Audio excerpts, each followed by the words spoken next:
Pag-uusapan natin mga kababayan, mga minamahal na pasyente, kung ano ang mga top 4 reason kung bakit paulit-ulit or recurrent ang ating UTI or urinary tract infection. Pag-usapan po natin sa video ito, and this video is sponsored by Mindoreñong Manggagamot. After watching our video, you can subscribe to our YouTube channel, Doc Vito. And for more tips and updates, don't forget to follow us in our Facebook page, Doc Vito Health and Wellness Tips, kalusugang hatid sa inyo ni Dr. and Dra. Vito. Mapagpalang araw po sa ating mga kababayan. It's Dr. Vito po, ang inyong Mindoreñong Manggagamot. Marami na naman po sa ating mga katanungan at ating sasagutin po ang isang katanungan po ng ating minamahal na pasyente kung bakit daw po paulit-ulit or nagkakaroon po ba tayo ng recurrent UTI. Kadalasang mga nagtatanong po nito ay mga babaeng mga pasyente. Kung mapapansin nyo po, hindi lamang po sa loob ng isang taon nagkakaroon po tayo ng isang episode o isang beses po ng UTI. Kalimitan po sa kanila nagko-complain sa loob ng isang buwan nakakadalawang beses. Sa loob ng 6 buwan nakakatatlo hanggang 5 beses po. Kasi nga po ang UTI is infection po yan. Hindi po yan kagaya ng ibang sakit na kapag nagkaroon po kayo nito, hindi na po siya uulit dahil nagkakaroon na po ba tayo ng antibody panlaban po sa partikular na sakit. Ang UTI po kasi ay ating na-acquired po yan na infection sa ating pong mga ginagawa or ating mga activity. Kaya sasagutin po natin at gawin po natin napakasimple lamang po kung ano po ba ang mga top 4 reason na maaaring maging sanhi po ng ating paulit-ulit na UTI or urinary tract infection. Number 1 po kasi mga kaibigan is anatomy and genetics. Anatomy, kumbaga parte po ito ng katawan po ng isang tao na yun po ang sanhi kung bakit po siya paulit-ulit. Kung mapapansin nyo po, magkakaroon tayo ng comparison between sa babae at sa lalaki. Atin ang unahin syempre si babae. Una, ang kanyang puwerta po kasi is malapit po sa kanyang puwet, sa kanyang anus. At pangalawa, mas short ang kanilang urethra. Kumbaga ito po yung daluyan po ng ihi. Mas close ang kanyang proximity sa urethra, sa pinaka-opening po, papunto po sa kanilang bladder o yung ating tinatawag po na pantog.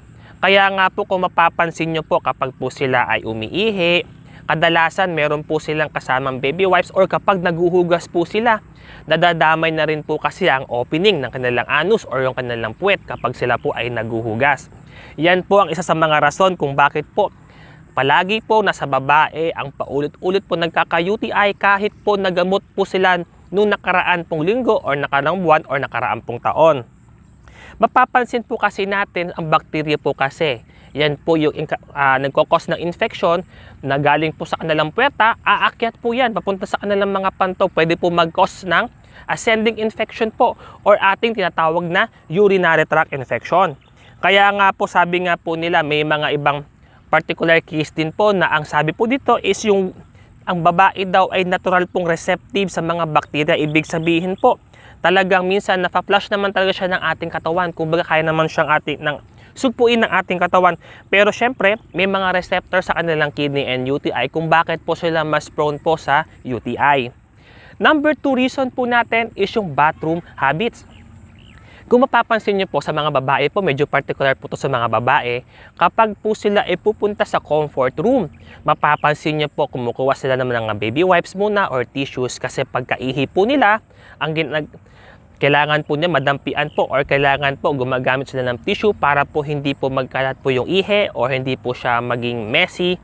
At the same time po kasi para po malesen po yung fecal contamination. Sinasabi ko nga po sa inyo kanina, malapit po kasi yung kanilang urethra sa kanilang anus, yung butas ng kanilang ihiyaan sa butas po ng kanilang puwet.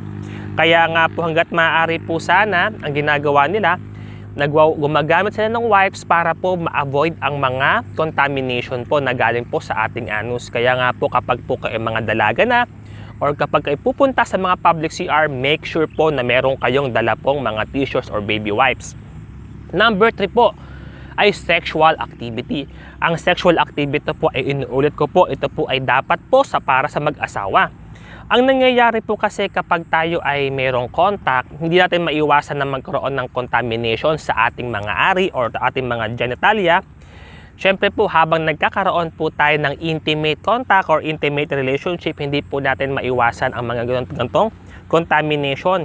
Kaya nga po, ang isang mga advice po natin pagkatapos po ng pagtatalik or mga sexual activity, ugaliin po natin magkaroon ng ating sexual hygiene practices. Kumbaga po, pagkatapos or before, kailangan po malinis ang ating mga genitalia. Para sa pagkaroon tayo ng intimate contact, maaari po tayo makaiwas po sa mga infeksyon. Hanggat maaari nga po is panatilihin po natin uminom ng maraming tubig, i-practice po natin na malinis ang ating mga private parts. Kung sa ganon, safe po tayo magkaroon ng intimate activity. Kaya nga po yung iba nga po dyan is ang ginagawa po nila, meron po isang mga tips dyan kung bakit din po nagkakaroon tayo ng UTI po pagkatapos ng contact. Dahil sa paggamit po ng diaphragm, condoms na may mga spermicides, kasi po pwede po kasing ma-alter po or maging prone ang babae po sa mga infeksyon. Number 4, mga health issues. Ano po ba ang mga sakit na pwede silang mag-cause ng mga ganitong karamdaman ng UTI?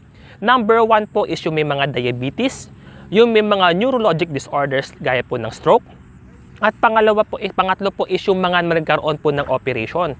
Sabihin po natin sa gaya ng diabetes po, kasi syempre kino-considered po sila as immunocompromised. Kumbaga bumabagsak po ang kanilang mga immune system, at itong mga opportunistic infection po or itong mga infection po talaga pong lumalaganap po sa kanila kapag meron silang ganitong karamdaman.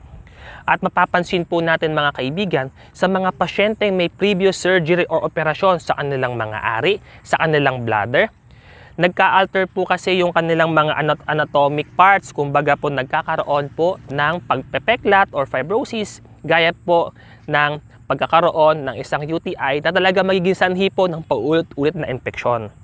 Kaya po, ano po ba yung mga simple tips natin na kailangan pong gawin para po ang ating kailangan po isaisip ito? Number 1, syempre, kailangan po uminom ng maraming tubig. Number 2, hanggat maaari, mag-wear lang tayo ng cotton na underwear. Number 3, huwag nyo pong ipigilan ang inyong pag-ihi. Umihi po kayo, kailangan po natin makapunta po sa bathroom. Number 4 is avoid po natin ang mga scented products po na pampabango po ng mga genitalia hanggat maaari po. Dahil kung ito naman po ay hindi recommended ng ating mga gynecologist. Nawa po ang mga tips na to ay ito po inyong masaisip, at sana po ay makatulong po sa ating mga minamahal na kababayan na masugpo po natin ang paulit-ulit na UTI, malaman niyo po ang mga sanhi, kung sa ganun po may iwasan po natin sila. At mapagpalang araw po sa ating lahat.